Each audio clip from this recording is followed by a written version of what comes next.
So, Mrs. Dikshit, thank you very much for the interview. Let's start by looking at the past 14 years that you have been in charge of Delhi. Mhm. How would you, what do you think are the biggest changes that have occurred under you? I think uh, the ethos of the way Delhi was governed 12, 14 years ago has completely changed now. We have tried to make this a responsive government and a sensitive government, not only to just environment but also to traffic, to the requirements and needs of the people at different levels of the social rung. For instance, we've tried to make better and bigger roads for the car owners. We've also tried to make tracks for the common man. We've tried to give them transport in buses and in the metro. Education has changed enormously because there used to be just about 2 or 3 universities. Today we have 6 or 7 universities, which have been started by in our time because we pushed them. National Law School, for instance, the IIT. Then there is the Ambedkar University, which has just come up.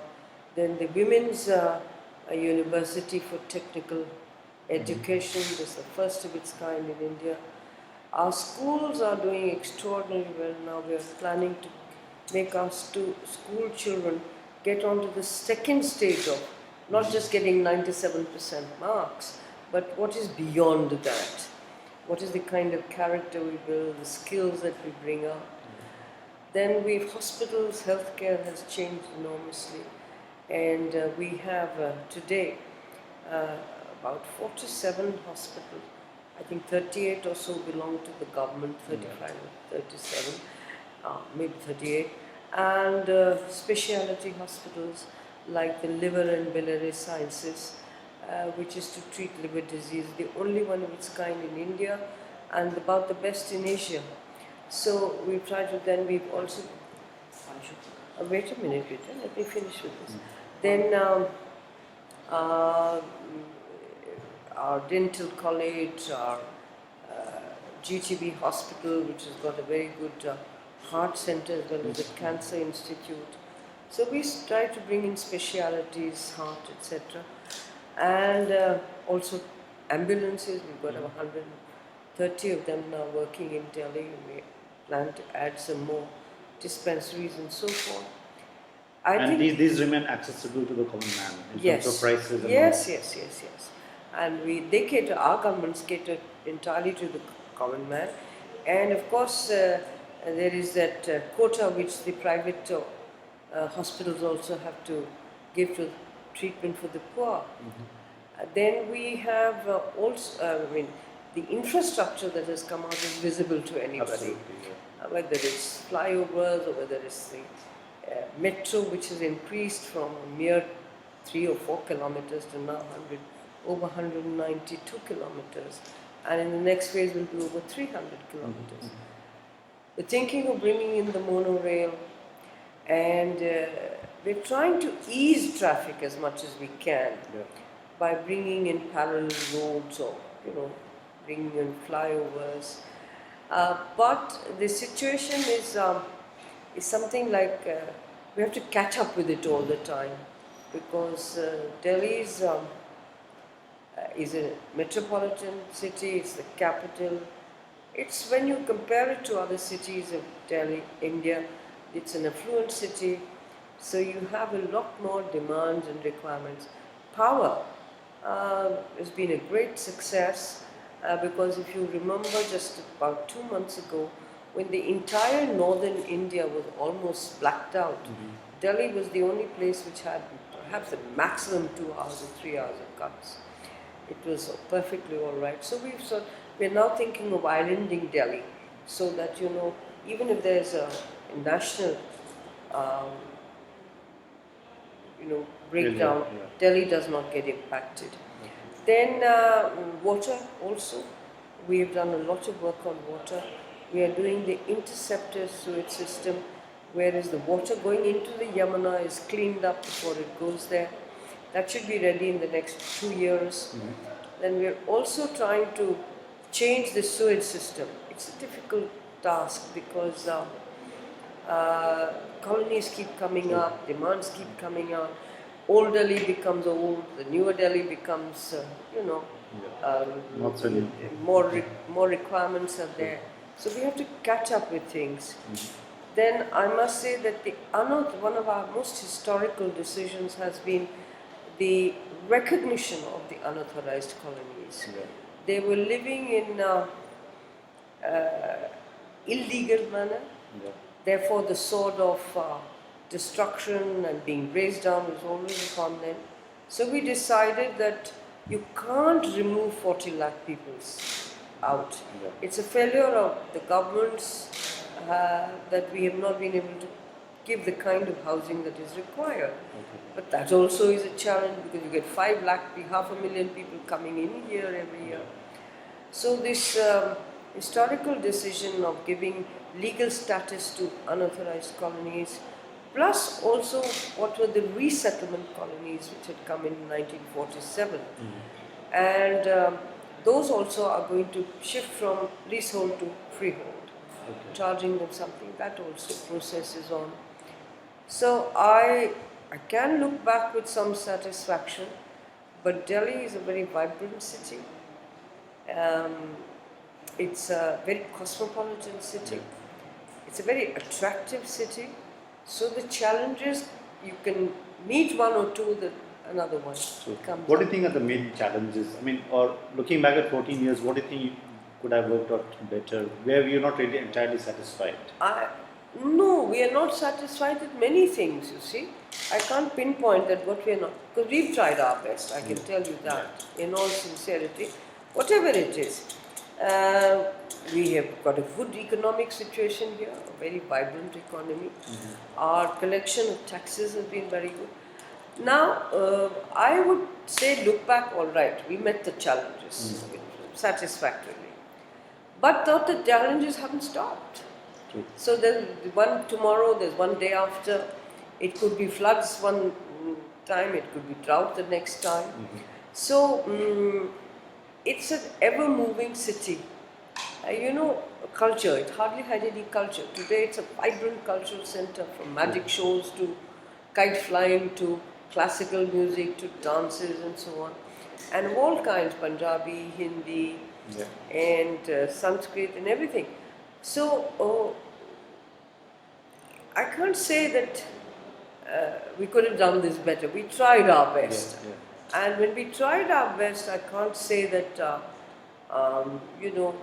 we didn't try. That sincerity of trying, we have a very good, nice, responsive government here.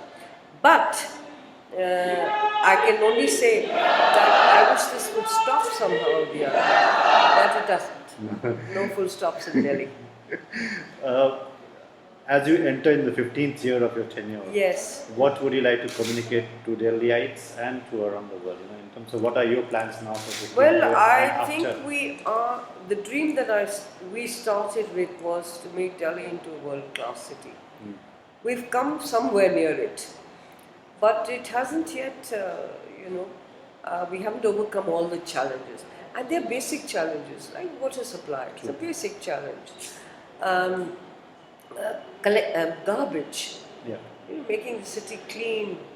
I mean, this year we've been very fortunate. The kind of dengue that we've been having for so many years wasn't there. So somewhere some cleanliness must have happened, but it's still there. Efficient governance is what we wanted, desperately looking for, and efficient and responsive to the citizens. We have this service league agreements with our officers that all the services are time bound.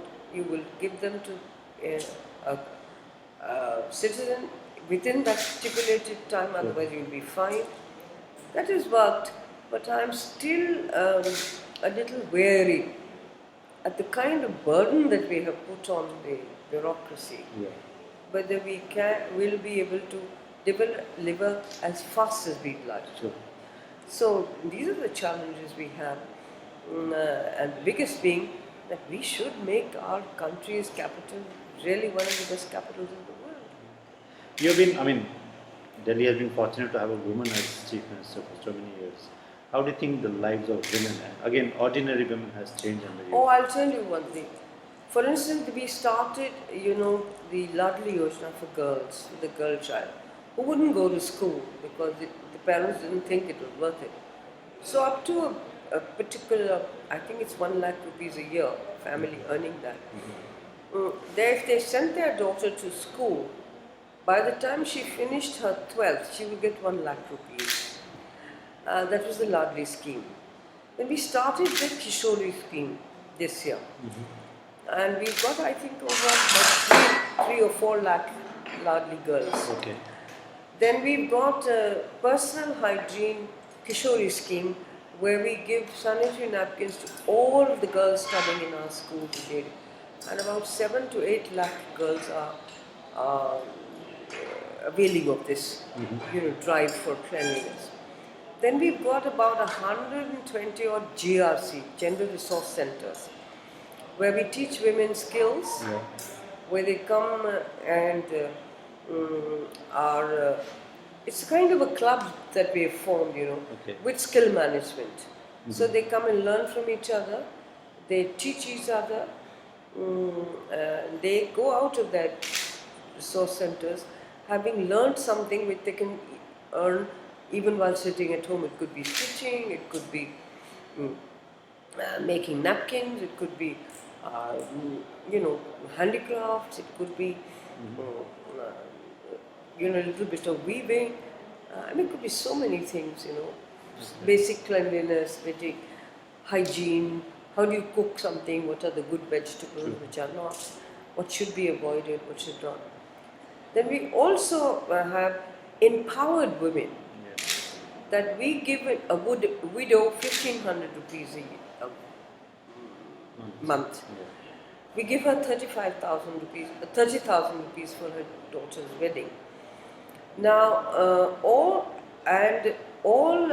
now the Anshri Yojana that we are starting with 600 rupees to families other than the BPL, 3 lakh families, 3 lakh people, it could be lesser families. So, to give the woman, the senior most woman in the household, a check of 600 rupees to go and buy her food, her basic food. They don't come under the BPL, so we're very keen to get on to a situation where people can have, those who qualify for the rations, can have the choice of either cash or food. Whatever they'd like. If they want to go to the PDI shop, go there. But if they don't want to go there and their experience there is not a happy one, then we are planning to give them money instead. This is something we've written to the Government of India several times over and said that give us this choice. Let the woman decide what she wants. She could be needing medicines, she doesn't need the atta. She could be needing something else, milk for the child. So give her the flexibility, the family the flexibility. So I hope we will be able to push that through. Then of course we've made Delhi kerosene free. And now that this... What was the logic behind that? Is it pollution? The logic behind that was, again, the kerosene was being diverted. The real user would get it, but very sporadically. So this was being diverted and it would go into the black market. So we thought that there were about 2 lakh families, I think, without gas. So we thought we'd make it. And the first initial thing is we give them 3,049 rupees to get them a chula with 2 burners, cylinder, the rod and the pipe and the regulator. And then thereafter they buy their own cylinders. 2 issues concerning women. Do you think you're satisfied with that? One is the gender ratio. That and the security of women in Delhi. That's true. The ratio is terrible. And something a city like Delhi ought to be really quite concerned about, worried about. and perhaps even ashamed of. But we are trying our best to stop infant feticide. We have a lot of campaigns, we talk about it, we meet women groups and all. But it's not becoming worse, but it's not becoming better either. And then safety of women. There is a feeling that women are not safe. And that is very bad. Even if the statistics which the police give us that it's better, it's going better, and the level of women being teased or attacked and all is becoming less, the important thing is for you to feel safe. True. Doesn't matter. Perception is not there yet. That perception is not there. We keep talking to the police about it, we keep telling them.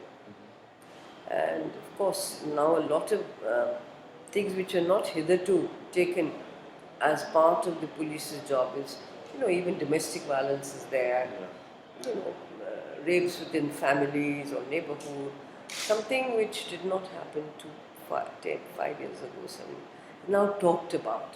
So that gives an impression that, things are really bad. Yes, that's it. In the last interview, you had mentioned that in terms of promoting employment within the city, within the state, you would look at service-oriented industries. You had mentioned technology as being one of them. Can you also look at food processing? Because Delhi has a lot of farms around it, if not within Delhi. Is that an industry which can work for Delhi? Because it doesn't take much space, you have the raw material, and there's a lot of value addition happening there. You see, we have no restriction that we will not look at food processing. We have these huge mandis also, as you know, the largest mandis. But Delhi is not a fruit, certainly not, and a little bit of vegetables, and certainly not the grain agriculture. So we import everything and then we export it out. But yes, we can have a look if people would like to come forward, especially with this FDI coming on. If we can have food processing, we welcome it very much. There is some food processing which is going on, including achars. If you would call that food processing also. A lot of achars are made here in the very small sector, really, really small. And I don't think Delhi imports any of its traditional murabbas and things like that. It just makes it itself. But that kind of food processing is there already. But I think there should be an impetus to a more modern system. Yeah. But is your government looking at formulating policies that would encourage investment in that sector? Well, you have given me an idea. I frankly did not speak of it much because there was never seemed to be any demand for it.